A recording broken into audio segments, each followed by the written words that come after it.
কি গো তুমি কি করছো এখানে এসে উনুনে? বাপের বাড়িতে এসেছি, এসে আমি এখন উনুনে রান্না করছি, কারণ এখানেও গ্যাস নেই, আমার বাড়িতেও গ্যাস নেই। তো গ্যাসের যা দাম বেড়েছে, উনুনেই রান্না করি। আজকে বানাচ্ছি ডাঁটা আলু মাছ দিয়ে ঝোল। মাকে বৌদিকে বলছে করতে হবে না, আমি আজ রান্না করবো, তোমরা খাবে। তো দেখাও, ডাঁটা আলু মাছের ঝোল, এখানে মাছ ভাজা আছে। না এটা কি মাছটা কোথায় গেল?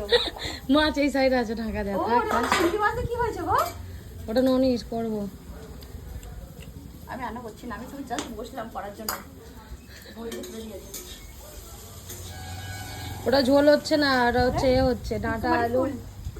এইটা কে কে খাও বলো? এই ফুলটা, এটা সজনে গাছের ফুল, তাই তো?